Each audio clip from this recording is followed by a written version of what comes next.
Welcome to the podcast, Abby. I'm really so excited to chat with you. Oh, I'm so happy to be here. Yeah, so I was saying before we hit record, I like to start with hearing about you and your story because personally, I'm always so interested in people's stories and how they came to this work and this world. And in this case, it's my favorite case because I don't know your story, so I'm genuinely asking. I'd love to hear about your story with your relationship with food and body as much as you're comfortable getting into. Oh, yeah. Well, I think you and I have a lot in common. And I feel really lucky that I got to like have you on my podcast recently and hear yours, which is fun. And now we get to be real life friends, which is Yes, feels very nice. I know. Yeah. Oh my gosh. Where to begin? I guess like when I've talked about this before and told my story before, I often start by saying I think I was a little bit of a unicorn in that I really was so unaware of diet culture all throughout my childhood, even like high school. It wasn't until college that I got exposed to it. I just was protected in so many ways. When I was younger, I was super fortunate to have like friends that never talked about it. Like we all ate everything. I was also really fortunate to grow up in a home where everything was allowed and nothing was policed in terms of what we were weren't allowed to eat, which actually kind of, the more I've done this work, the more I'm kind of surprised because I come from my parents are retired now, obviously, but they're both physicians. Oh, And so, you might have thought like maybe there was some kind of medical healthism that would get like imbued in our kind of food culture in our home, but not at all. Like mm, my mom is, just I was very fortunate. Like my mom has never dieted a day in her life, like mm, never restricted anything in her life. And you and I have talked about this before, but I also think it's really important to say like I live in a straight sized body and so does my whole family. Like it's very genetic. So that also contributed to it. Like I don't know what would have happened if I wasn't in a straight sized body. I don't know if my food would have been policed in a way or if dieting behaviors would have been present, but they weren't. What I will say is that what did contribute to a lot of stuff later is that I did grow up in a family culture where, you know, achievement was like very celebrated and in particular, like not just academics, but athletics. So my parents were really fantastic athletes when they were younger. My sister and I were big athletes. And that, I will say, did inform a lot of my body image mm, later in life. Just kind of feeling like I grew up in a family where everybody, quote unquote, looked like an athlete, right? Which is really problematic. And we can talk about that. So I think that definitely informed my sense of self. Like when my body started changing more in college, and then people around me were engaging in what I now look at as like, oh my gosh, very eating disorder type behaviors. That's when I'm not even kidding, Leah, like that's the very first time it occurred to me, like a calorie, like wild that I just, like I'd really never. So that's kind of where things started to go awry for me. No behaviors at that point for me, but I think just this awareness of like, oh, people are doing these things. People are worried about what they look like. People are controlling their body and their food. And all the while, since I was very young, I had struggled with a lot of just really, really intense anxiety. Like, not social anxiety. I was super social. I was like, just the athletic vibe, the whatever. I had tons of friends. Like, I did fine there, but like, just really deep-seated, like, existential type anxiety. Like, the kind of anxiety where you're like contemplating the meaning of life every night as like a 4-year old, oh my God. Me too. I had that too. Really? Yeah, I like when I first switched from like baths to shower, my parents said like I ran out of the shower and I was like, "How are you?" And they were like, "What do you mean?" I was like, "How is any of this a thing?" Like it was like that just like constantly like perplexed Yes. me. Yeah, I really relate to that. Yeah. Oh my God. I mean, that doesn't surprise me. I'm not kidding when I say like when we first met over Zoom, like, I don't know, what is it, like a month ago when I interviewed Yeah. you? I don't know how long it's been, but I like immediately felt this like kind of like we came from the same cauldron type You said energy. that we were brewed in the same cauldron, and I was like, I like her Yeah. even just for saying that. Yeah. Yeah. Okay. So anxiety from this place of like Huge. existential anxiety. Huge. Death anxiety in particular. So I really struggled with death anxiety. I struggled with the concept of death. My mom was a cardiologist. I remember so vividly going through this phase when I was a kid where I made her bring her a stethoscope home from work, and I made her listen to my heart every night before I went to bed, like every night. So things like that. Another thing that was a really big thread for me was like chronic illness and autoimmune disease. That it went undiagnosed when I was a kid, but I had like chronic digestive issues as a kid. So that ended up contributing to some eating disorder type pathology later. Like as I started, as wellness and diet culture started seeping in when I was in college, I started getting that messaging around like my anxiety, my mental health, my digestive system, not just my body image, like which wasn't this huge thing for me, but really more of these other things like autoimmune type stuff, mental health stuff, some athletic, some like eating for performance type stuff as an athlete, like in there. But I guess the real turning point for me was that, all this really deep anxiety was bubbling under the surface for most of my life. And then in college, I just started feeling really untethered. And I started having panic attacks, like horrible panic attacks constantly. The kind where you're like on the floor, can't move, can't breathe, feel like you're dying, panic attacks. Yeah, it was the first time that I like actually tried to get some help for my mental health, like see a therapist at school, like started some medication to try to help a little bit. But the only thing that seemed to help at that time was running. So I started running. I can't explain it, but like running was the only thing that like got me into my body. And it started as a really wonderful thing and quickly spiraled into the only coping tool I had to prevent panic attacks, to cope with anxiety, all of it. So that is kind of where the thing starts to unravel. And when you say that, like, what happens from there, especially because you started off your food and body story in such like a beautiful, I know. blissful, untouched place. So great. So it sounds like your way in to perhaps like more of the disruptive behaviors was from a place of trying to cope with anxiety. What happens from there? Does it grow into other things? Does it stay being mostly about anxiety and running?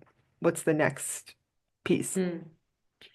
I think like having had so much space from it now, when I look back at my life and I look back at kind of how things ebbed and flowed with my anxiety, with food, with my body, the more I was struggling overall in my life, the more present those behaviors were. And like I think a lot of us struggle. I think if we all can look at the patterns over time, that often happens to be the case. What's interesting is we like kind of attribute the times that we were restricting or controlling our body as like, oh, I felt better. And it's like, no, actually, I think we were controlling a lot in that time because other things felt worse. Hmm. And that's what was happening for me, at least, is the worse I felt, the more like disconnected from like what I wanted to do or how I felt in relationships or whatever it was, the more I reached for this control mechanism.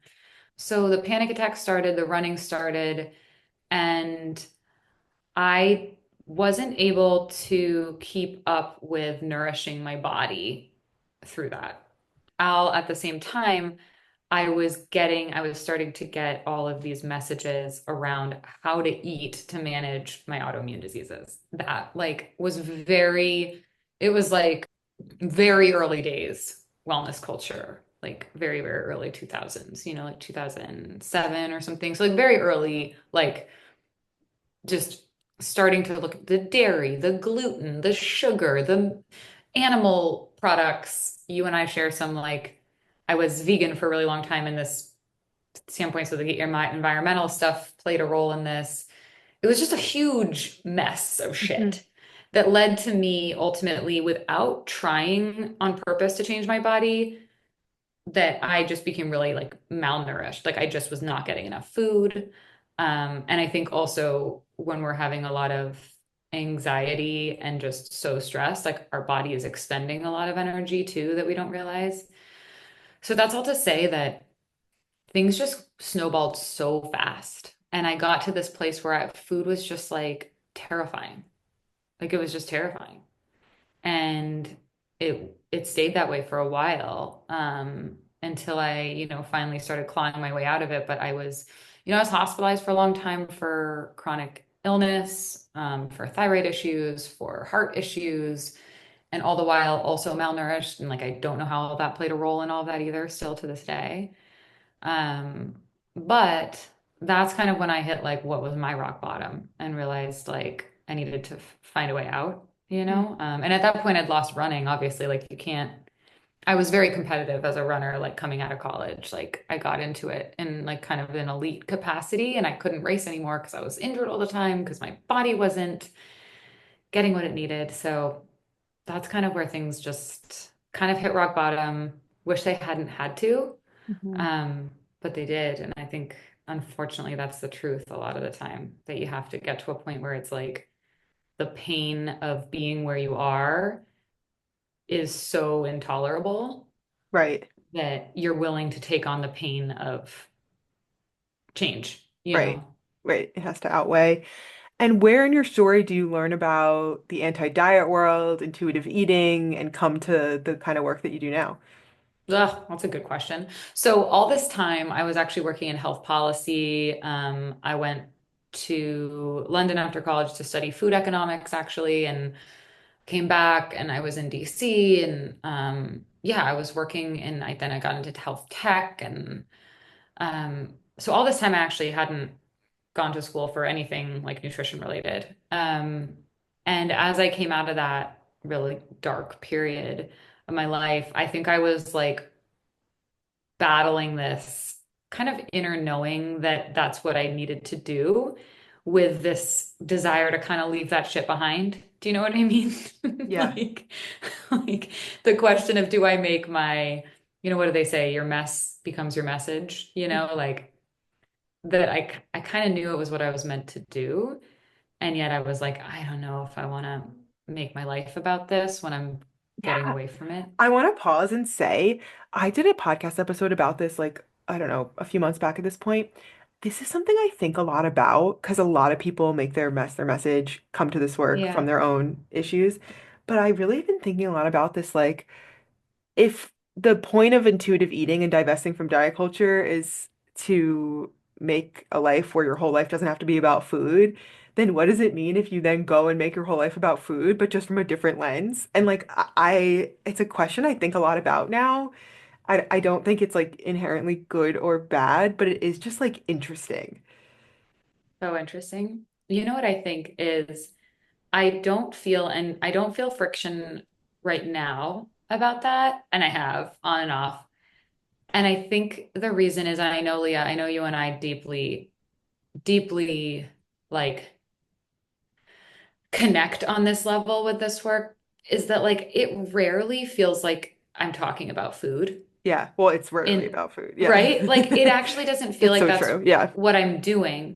I don't think about food that much. I share about it here and there on social media, and like just normalizing things more.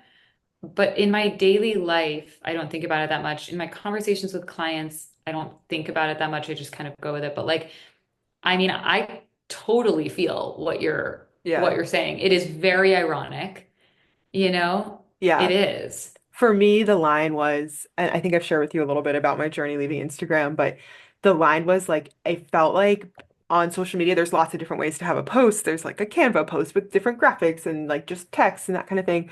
But it felt like when the trends shifted in the direction of like B-roll content of like eating, pasta or whatever, and then like having text over it, that's when I was like, oh, I don't want to have to make this content that's like videos of me eating because I just want to enjoy my food. Like I worked so hard to get to this place where I can enjoy food. I don't want food to be stressful from another lens of, oh, I should be making content about this, not from, oh, I feel guilty about what I'm eating. And so that like, you know, I guess one could have said, I'm just not going to do that kind of content on social media, but my decision was to leave social media altogether. So yeah, that was it for me of like, and on top of what you're saying, which is that if you actually think about it, a lot of this work is more like almost like therapy through the lens of food, but not like Yes. talking about specific nutrients and like food Yeah. recalls, like that kind of thing. No. Yeah. Yeah, but that was like a key piece for me of like, oh, this feels good until I have to share about what I'm eating, and then that feels annoying and I feel resentful. Okay, we've got to talk about this. Yeah, So this has been on my mind so much because I totally agree. I have frustration with the B-roll type stuff right now. In general, I will say I'm pretty self-aware and I like have really been thoughtful about social media for a long time for myself. And I have definitely decided like I like being there. I do. I I enjoy it. I'm not going to stay there if I don't like it. I just won't. However, this B-roll bullshit does annoy me and I've been doing it because it's it is like you get pushed into the algorithm exactly. and Yes. you just do. Yeah. And my thing, I'm actually more of like a poetic type person. I'm a words person and I lean into those posts more. Sometimes the reels are just like way easier and it's easy to put the text there and just have that. So I've actually been grappling with this question and it's funny that it doesn't make me stressed. I'd love to talk to you more about this. It doesn't make me stressed to like once in a while film that. Like it doesn't make the food experience stressful for me, but it just feels weird to Hmm. post it. I've never Yep. talked about this and I've been thinking about it a lot myself. I haven't talked about it like openly before but it just feels weird. So like Yeah. I'm with you and I'm very admittedly in the middle of thinking about like how do I do that and pulling back from it and just doing more text and being on Substack more, but ooh, it's Yeah. weird. It is weird. And I think where we started this conversation with, naming some unearned privileges, part of it is like, yeah, well, for me to post me eating my sandwich Right. is one thing because I look a certain way and it will be Yep. received a certain way, and celebrated, but for someone else posting eating a sandwich, it can get on the wrong side of social media and they can be shunned Yes. or Yes. shamed. I have a friend. I don't know if you do Shira Rosenbluth. Of course, yeah. Shira Rose, yeah. So Shira's a friend now through all of this, and we were actually chatting in DMs the other day after I posted something with similar, like with some text over it of just like you deserve and need to eat because like yes, the world is a hard place right now, like politically, culturally, socially, it's a hard place right now. And recovery is made harder by that for folks with disordered eating and eating disorders. And like just like it was like a reminder of like you need to be fed and we need you fed because we really need you. Like we need all of us to be able to show up. And Shira and I were talking and she's like, I really want to make something like this as someone in a larger body. And I said, I think that's way more important. Hmm. And also like we've been talking about like making like video, like kind of content together showing the contrast of that, like how and why fat phobia shows up if somebody watches a video of you or I eating a sandwich versus somebody in a larger body, like what's the difference in the way that's received and how that sheds light on Hmm. the issues. Like everyone deserves to eat, Yeah, everyone, and yet that's the truth. Like it's received differently. So I think there's no easy way to think about this, and I'm sure you've grappled with all these things like I have, but the content is important. Diversity of bodies is important. I try to be, I don't know, I try to be really aware of it and speak to it in the caption and hope that people are reading the captions. But it's hard. it is hard. It's so hard. There's no easy answer. But if we go back to your story to, yeah, how do you find the world of non-diet, intuitive eating? Yeah, I was working for like 10 years after college, in health policy and in tech, health tech. And so dealing with that friction of like, I kind of know this is what I'm meant to do and what I love and what I feel called to help people with. And yet, like, yeah, do I go into the very thing that Right. destroyed me, you know? To answer your question, I found it through my own recovery, like in social media and podcasts. I think Christy Harrison was probably somebody that I came across like before going back to school. And so actually, like I dealt with a lot of frustration, anger, grief going through school, having already found the health at every size, weight inclusive, anti-diet message and being exposed to how fat phobic, how diet culture, wellness culture centric education was, and just thinking like, oh my God, these programs are sending like diet culture soldiers out into the world to like judge other people's eating habits. And it was a hard experience. So I knew immediately that I just wanted to do my own thing and like practice however I wanted to practice. But it like really helped me make sense of my own recovery, I think. Finally having the language that the anti-diet message provided. And I don't think I mentioned this earlier, but social justice has always been like an anchor in everything. Like I wrote my thesis on social justice type issues when I was in, you know, studying economics, like all this stuff. Like it's always been a thread. So once I found that Mhm. in this work, I was Yeah. like, oh, and Yeah. it really clicked for me. Ooh, that's such a juicy piece for someone who's like, what do you mean, Abby? How is social justice related to anti-diet and intuitive eating? Can you kind of spell that out for the listener? Yeah. I mean, I think that's been like I would say like the like two foundations of like I feel like everything I write comes either from like self-compassion or social justice with this stuff. And you and I talked a little bit about spirituality for you, and I think self-compassion is my version of that. Mhm. But for social justice, I've explored this a lot on the podcast and had tried to have people come in to talk about it from whether it's like the standpoint of like anti-fatness or racism or ableism or ageism, like all of these systems. Diet culture was like, I think some people talk about it as like, oh, diet culture has its roots in it. I like think it's like it's even more than that. Diet culture was like born out of these systems to uphold them in this, I don't know, insidious way, like where Mhm. like you can't really tell. But I think books that have done a really amazing job of drawing those connections is like I know that Dr. Sabrina Strings is probably mentioned a lot when it comes to the racism piece of this, but how anti-fatness, so like the fear of fatness, of gaining weight, is actually something that was created out of kind of racist ideology and eugenics. And I also think like now, if we talk about like just what's happening right now, there's this, not that thinness ever went out of style, but it's like raging right now in on social media.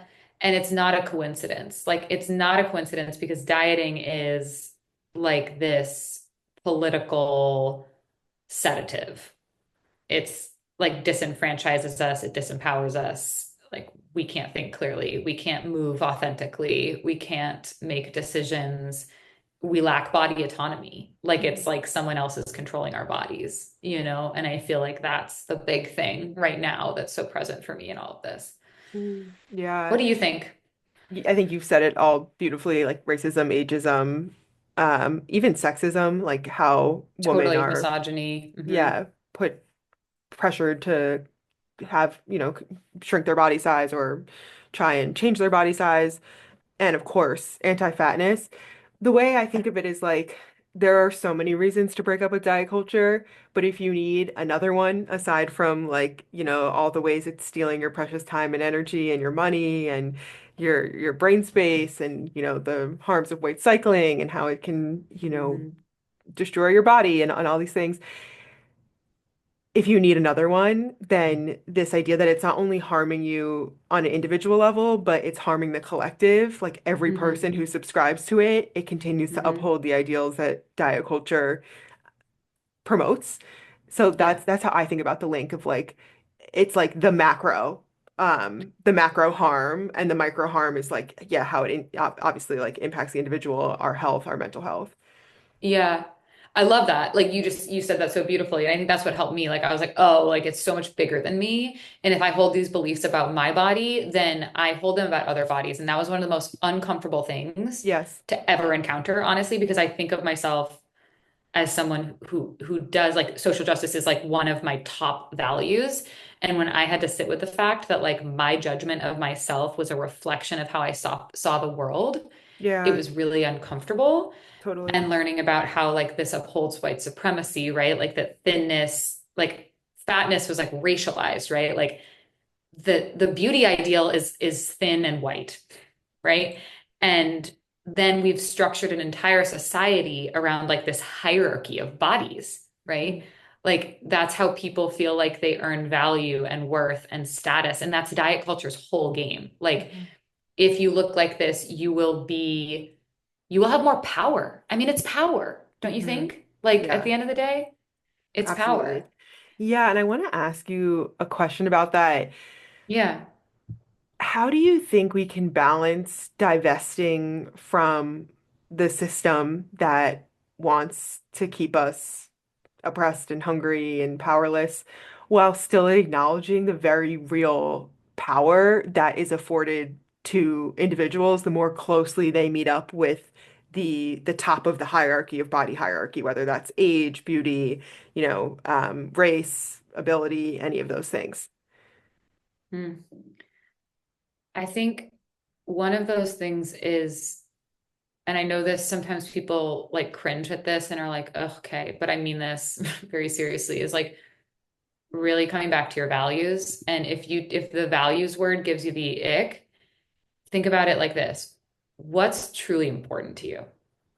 How do you want to live your life? And, Leah, you and I were talking before this about things that happen in the world and in our life that like kind of shake you and go, this is what matters. Not this other bullshit, not what your body looks like, not what you ate yesterday, Mm. but like who you love, who you spend your time with, what do you want this to all be about, and like what kind of world do you want to build and leave? And to me, that requires constant self-compassion, like a constant practice of like understanding we are a product of this system and not judging ourselves when we have the thoughts, like when we have the negative body image day, when we have the desire to lose weight, when we feel, I just wrote a whole piece on like this struggle that people are feeling of like these really complicated feelings if somebody in their life loses a lot of weight, like that they feel really icky if they feel jealous or if they notice or they whatever. And it's like, no, that makes you human. You've been Exactly. taught that that is proximity to belonging and love and safety. And so like we have to, I think it's coming back to safety all the time. Like, no, you've been taught to to feel safe Yeah, based on this thing. And you've got to be gentle with yourself through that. And you can keep fighting the systems while working on the like inter right. like kind of inner dialogue that you have. And it doesn't make you a bad person. It doesn't make you a wrong person. And I find the more that we work on ourselves, the more outwardly compassionate we are, and vice versa. The more we work on the way we relate to the world, the more it starts to feel so gross to not treat ourselves the same way. So I think it's this like constant push and pull between the collective and the individual. And it all like involves kind of acknowledging like this is the sea we're swimming in. Yeah, So take your time, you I know? love that. I love your focus on self-compassion, and I want to come back to that. But first, I just want to kind of reflect back. It sounds like what you're saying is we we can hold more than one reality at once, like this duality of like, yeah, we do live in this world where meeting up with the beauty ideal, the closer you can get to that, the more power you have, and that is so fucked up. And that's the world we're living in. And like that's the system. That doesn't mean that you have to co-sign that system. You get Hmm. to decide what's important to me, what are my values. That can be going on over here. We can say that's gross, acknowledge it, try Hmm. and navigate within it, and have Hmm. our own set of values that govern how we lead our lives in the ways that we can control. Totally. And I think if you ever feel yourself coming up against shame or guilt around this, like, because I think sometimes that's what we might walk away from these type of conversations with, of like feeling guilty for still struggling with this stuff when we like feel like we quote unquote know better, or that we shouldn't care about this, or we look out in the world and we're like, yeah, we see what's happening politically, we see what's happening in other countries, we see the impact of like dehumanization and starvation, and there's a lot of guilt that comes up, right? And I think what that, instead of letting that guilt point back to you and make you feel wrong, actually let that highlight where like your true values lie. Like let that show you that's why you want to keep working on your own Mm, relationship with self and body and food, because if you feel that way, it means that you do value social justice, that you right, do value, you know what I mean? Like right. Right, right, right. It You feel doesn't mean icky you're, because yeah, you know in your heart that the things that you're struggling with aren't as important as some other things. And it's okay that you're still struggling with those things because, like you said, it's your body's attempt at keeping you safe and finding you acceptance and belonging. 1,000%. Like, and we don't get anywhere through self-judgment and shame. Yeah. That's a lie that all of the systems Leah and I have already talked about, like sell us, right? Like that's how all of those systems motivate you. That's how diet culture works. They motivate you by making you feel shame about your body. So like the path out of that really is like to work to be kinder to yourself so that you don't get locked in the shame spiral in those moments and instead can pause long enough and step away to say, okay, let this clarify what matters to me and what's really important to me. Let me let myself feel my feelings about this. And it's all valid. And it Yeah. doesn't mean that I'm a hypocrite. You know, Right. it means I'm a human and I'm healing just like everybody, you Right. know? So I love how much of your work is centered in self-compassion. I think self-compassion can be kind of vague sometimes. Like, what Yeah. even is that? So I'd love to Yeah. hear what advice or tips do you have for someone who's like, I know I'm a complete asshole to myself. I wouldn't say the kind of things I say to myself to a friend or a loved one. What is a way that a listener can work on shifting into self-compassion? Okay, I'm glad you brought this up because I think self-compassion can also like not only can it feel like what are we talking about? It can feel like too fluffy Yeah. and like people can be like, ugh.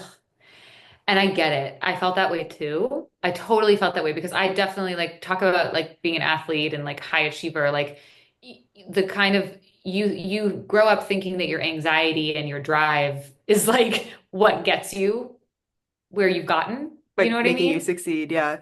Yeah, so you hear self-compassion, you're like, I don't want to like go easy on myself or like or not hold myself accountable or whatever. And I think that's a misunderstanding of what self-compassion is. Like the word compassion means to suffer with.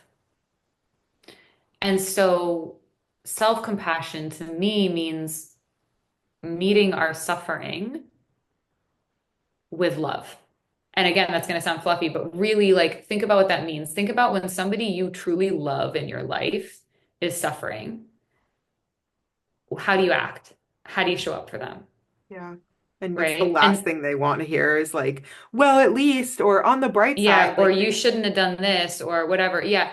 Yeah, they don't want to hear blame. They don't want to hear toxic positivity. Like that's the thing. Self-compassion, not toxic positivity, not no. even positive. Like usually it's like it's hard. It can be tough. It can be fierce. It can also be soft and gentle. But like, I think if somebody's wondering, like, how do I even start treating myself with more kindness? Because that's, self-compassion. I think the easiest way to just say it is like colloquially is like being kind to yourself, treating yourself the way you would treat a friend, the person you love.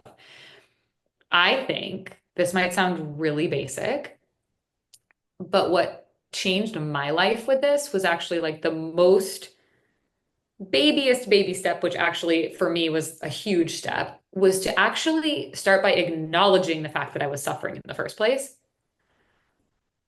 Life changing. Yeah. Awareness like, is like 90% of like, it. yeah, like literally, like when is the last time I don't know, anyone listening, like when's the last time you like hand on your heart were like, wow, I'm really having a hard time right now. Like, when is the last time any of us did that? Like, really pause and acknowledge, like, this is a hard day. Oh my God. Like, oh, like, Yeah. like I would like if my husband or best friend came home and had the worst day of their life, I'd be like, oh my God, I'm so sorry. Like, Yeah. I wouldn't try to fix it. I wouldn't try to give them a million solutions. And if I did, they'd probably smack me. Like, you know? So I actually think if you're just wondering where to start, that just Hmm. where in your life are you having a hard time? And can you just validate that? Like be your own friend and Yeah. ally in that way. Yeah. I have such a clear memory when I was first learning about self-compassion. I remember I was like trying to get something down from my closet and I like made my whole closet tumble down onto me, like all the clothes and Mm, shoes and shit just like came yeah, flying down at me. And my knee-jerk reaction was, Leah, you're so stupid. Why would you right. do it that way? Why wouldn't you just like do it the right way and avoid this problem? And I remember having this revolutionary moment where I was like, it's so unnecessary to be Yeah, talking shitty to yourself like that and to be yeah, calling yourself stupid. yeah, And like that even is how it can start, of just that awareness of like, I'm causing myself unnecessary suffering by being yes, a bully. yes. Yeah, I think there's a lot of like Buddhist philosophy that goes into this, and I've done a lot of like studying this stuff over the years because it's really changed my life. Like I actually attribute it to being the reason why I never like quote unquote relapsed or anything eating disorder wise. And as a person with chronic illness and like disability in that way, like I'm a person who's, been in and out of the hospital, like will continue to, and it can feel like your body is broken. It can feel like your body is not on your side. It can feel like your body's your enemy. And I've had those moments in my life. And this changed my relationship to my body to realize, like, oh, yeah, exactly what you said, Leah, which is like nothing gets better. Nothing gets better if I'm not kind to myself. Yeah. Nothing. You mentioned that coming from like the athlete background, there's always this thought, and coming from the diet background on top of that, of like, if I'm hard on myself, then I will Yeah. succeed. How did you make that switch? Because I think one of the biggest objections to self-compassion is, well, if I did that, I would just become like lazy and like I would just be too coddled. How did you make that switch from the athlete mindset of I have to be hard on myself to succeed to no, it's actually safe to be self-compassionate? Okay, well, since you asked this from the athlete standpoint, I actually think I'll use an analogy, like a sports analogy, that might like clarify for that for folks that like I think like to be clear, we're all total disasters, first of all. I think that that helps with self-compassion too. Like there's like this kind of narcissistic exceptionalism that's promoted by diet culture and all of these systems, which is like makes you really self-centered when you feel like you're the one that's broken or you're the one that needs to push yourself hard. It's like, no, no, no, we're all messy. We're all a mess. We're all struggle. We all suffer. Like you're not the only one. You're not special in that way. That was part of it, right? Mhm. Um, the sports analogy that I think of, and I say that we're all a mess to say like it's not like I'm on some shiny rainbow side of this, and I self practice self-compassion every day, and so I can only see this now because of like I've had a lot of space from this part of my life. But why why is it not going to promote laziness? So sports analogies and sports culture did kind of drill that into me at first. I have had a lot of different coaches in my life. I've had coaches who I was kind of terrified of, you know, the kind of coach that was super critical and loud and kind of shamed and guilted you into things, and um you didn't want to disappoint them, not because you like really, really, really thought they were the most wonderful person in the world, but because it was like, oh my gosh, like it was like kind of scary just the way they coached, right? Like they were like, you can do this, you just have to work harder, you have to like no excuses, right? Right? Show up, no pain, no gain type of thing. And then I've had coaches who were kind but firm, were encouraging, but a safe place for reflection, who held me accountable, but never judged me or made me feel like I fucked up, and always helped me find a path forward and inspired me to be like a better person. And I actually wanted to do better because that's how they showed up. And I will tell you that a coach who yells at you and screams at you to motivate you, it can work in the very, very, very short term. It does not work long term. Mhm. The thing that works long term is the coach that shows up and says, okay, Abbie, like, I know that was a hard day. Like, you didn't perform the way you wanted to. There were a few things we can probably look at and assess together and like change for next time. it's also okay that you just like feel whatever you feel right now. It's okay. And like, let's talk about it. But I believe in you and like there's a way forward and you're okay. Like everybody has those hard days, right? Like, who do you actually want in your ear? And when we think about that, our voice is the voice we hear the most. It literally, when you're not self-compassionate, and when I was not self-compassionate, it was like having that really mean coach just following me around, like sitting on my shoulder my entire life. And I think if that helps, that's Yeah. why I think we can realize like, that's not the path Yeah. and that's not the way to be in relationship with ourselves, you know? Mm. Did drawing on that example help you when you were in the moment of shifting into Yeah. self-compassion? Yeah, for sure. And I think a lot of people will phrase it like, oh, how would you talk to a friend right now? And that can help too. But yeah, I think coming from that background, like thinking about what I'd want from a mentor or a coach or even a parent, Leah, like I love my parents so much and they are amazing. And there are ways that I wish they had showed up for me, just like we all do, right? Like we know they did their best, but like a lot of this is kind of reparenting of like, how do, how would, how would I want someone to support me and love me in this moment? And can I Mm. offer that to myself? And that's hard work because we all want that from other people, but like it also has to come from us. And so Yeah. I think a lot of this is that work. For someone listening and they're like, great, great, great, self-compassion, but I came to this podcast because I'm trying to heal my relationship with food and body. Yeah, Abbie, what are you How talking do about? how do these things connect? How is self-compassion foundational to this kind of food and body image work? Ugh. Well, I think, like I was saying before, I don't know how much of this is often about food. I think a lot of this is about how worthy we feel of certain things, of pleasure, of taking up space, of being exactly who we are, of, and doing all of that despite what other people might think.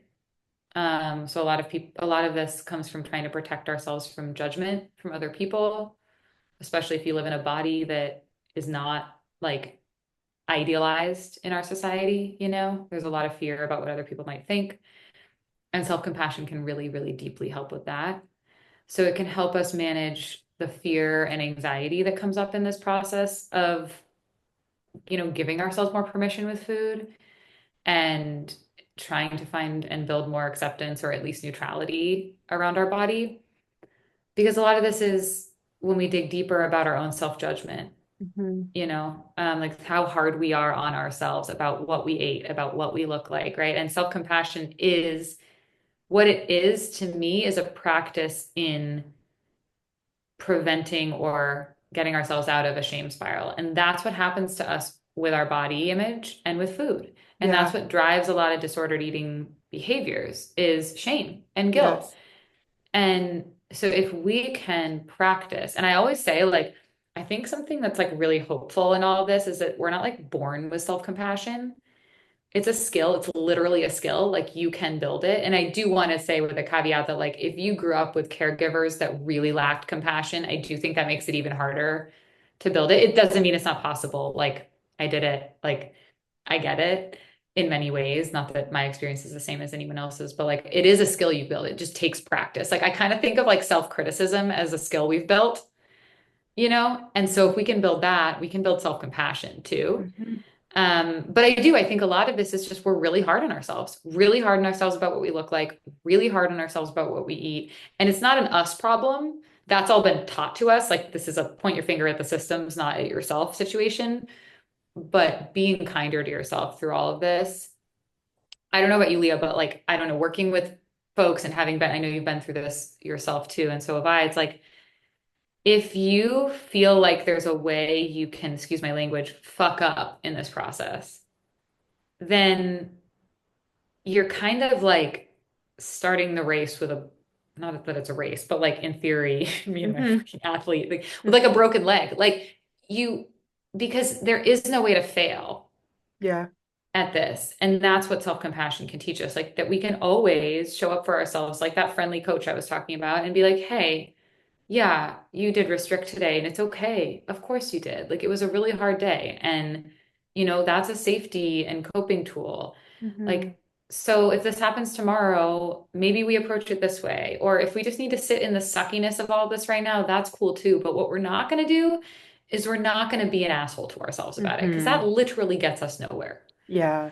Yeah. whether it's a binge or whatever. Yeah. I appreciate that connection so much. And I also think about how when we start berating and shaming and bullying ourselves, it literally gives us a stress reaction in our body because our body thinks we're under attack and we are, but it's like the attacker is you. You are the one who's bullying The call yourself. is coming from inside the house. Yeah. Exactly. And then it really sets off a stress response, which is, flight or flight response, blood being shuttled to your heart to run from the predator or, to fight the predator, cortisol, all the things. And so when I think about how this is all connected to intuitive eating work, I think about how if you binge or you restrict or you engage in a disordered behavior and you're like, oh God, what's wrong with you? Because your body's in that heightened place, you can't like learn and grow as much from the experience because you don't really want to look at it. Like it's just all so unpleasant and just coded as like stressful experience in the body, shove it under the rug, wipe our hands clean and move on. Whereas if you're compassionate, then you can glean more from the experience of like, okay, what happened here? Like, why did I end up doing that? Like, what was going on earlier in the day? And I feel like you can just like get more information from the experience and then apply it moving forward in the future more effectively. I agree so much because I think compassion opens us up to curiosity, right? Like to be Yes. curious rather than critical. And I can give even more of like I think that was beautiful. Yeah, I'm so glad you said that. Like such a good point. I think an even more tangible thing when it comes to the like, how does this connect with food? Is like food is self-compassion. Mm. Like nourishing your body is one of the most radical in this current climate acts of self-compassion and resistance, in my opinion. And um, would you ever not feed your toddler or your dog breakfast? No, because that would be cruel, Mhm. right? And yet we're so quick to do that to ourselves, especially when we're struggling. Compassion, self-compassion is eating breakfast. Mhm. Self-compassion is if you don't feel great and your hunger cues are all wonky and messy because of stress and anxiety or grief or just the overwhelm of the world or you're sick or whatever it is, like, or neurodivergence, like, can really mess with our hunger cues. Self-compassion is, okay, regardless, I'm gonna make sure I feed myself meals, snacks today. Like, I'm gonna show up for myself. That's it. Resting is self-compassion. We're told pushing through and hustling is the way forward, but actually, like, no, like we need Yeah. rest and softness too. So I think even just connecting it to the basic acts of like what is essential for being a human and how that's been stolen from us through diet culture, like learning to eat intuitively, learning to be kind to your body, like that is that is radical sacred work and it's all self-compassion, you Mm. know?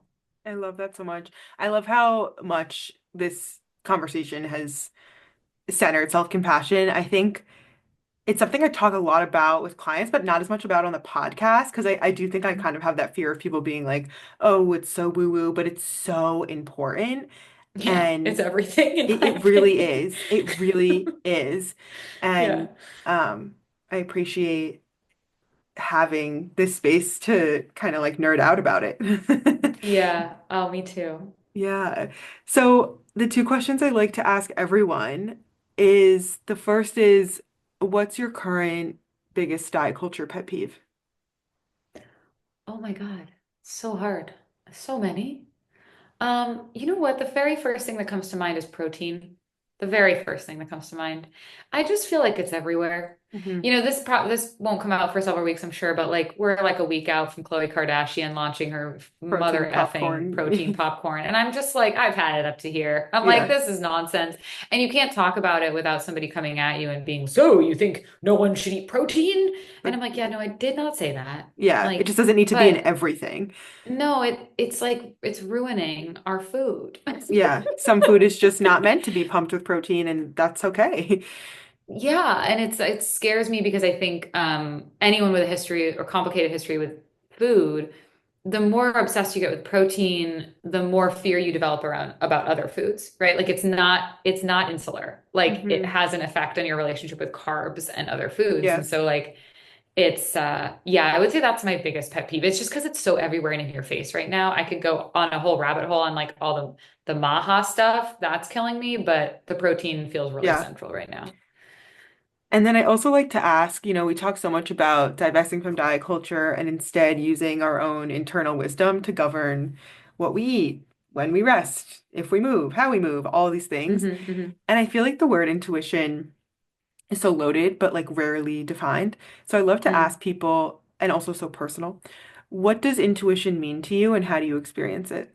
I think to me, as somebody who I feel like has used a lot of things in my life to dissociate and to escape feelings, because I'm a person who feels so deeply that it's painful. As I like, I think very beginning told you, like, I mean, as young as 4 years old, I was like an existential child. I think that so much of my life was spent trying to feel less because it was so painful. And intuition to me means finding ways to feel and to respond to those feelings in ways that like aren't self-destructive or don't involve self-abandonment, and that it's like constant work. Like I don't see intuition as something that's certain or always there or you know something that's constant. I think that it's something that we are going to be kind of constantly on like a journey with of like as our life evolves, like how are we staying connected to ourselves and close to ourselves, and what kind of sensory like mechanisms do we need to use at different times to get in touch with that. So that's what it means to me. I think trying to stay in my body and not so much in the future because that's where I tend to live. I guess like I don't know, I'd be interested to hear how you feel about this, but I feel like as a deep feeling person, I've always been very gut instinct driven. So it's never been a tough thing for me. Like I think I've lived my life according to my gut and my intuition. That's how I'm wired. But I think at this stage in my life, it's more like staying there, Hmm. and not Right. running away from it. Yeah. Yeah. I resonate with feeling wired that way, definitely. Yeah, I'm not somebody who's gonna like overthink over. I'm like a, no. I'm like, I I know. feel energy immediately. I feel Yes. what I feel immediately. But it's a scary way to be Yeah. sometimes. No, it can be intense. It can be intense. Is there anything else on your heart that you're feeling called to share with the people? Oh, that's a great question. No, I think we covered so much. I think I'd keep you here for like hours if I were to start thinking about other things I'm thinking about. Just go on a whole I know. philosophical existential trip with I Abbie. There's Um, so many different I places we could have know. taken this. I so love chatting with you. Where can someone find you to stay connected or learn more about your work? Well, I have a podcast and Leah's been on it at the point, well, by the time this comes out, it will come out. And it's called Full Plate. And so that comes out on Mondays. And increasingly, I'm doing a lot of writing on Substack. So that's Full Plate on Substack, or it's abbieatwoodwellness.substack.com. And I am on the Instagrams and I am playing with the B-rolls and I am writing random poetry about self-compassion. And that's at Abbie Out Wellness on Instagram. But that's really my only social media. I don't do any other socials. But that's it. And my website is abbieatwoodwellness.com. So Awesome. all those places. Thanks so much, Abby. Thanks, Leah.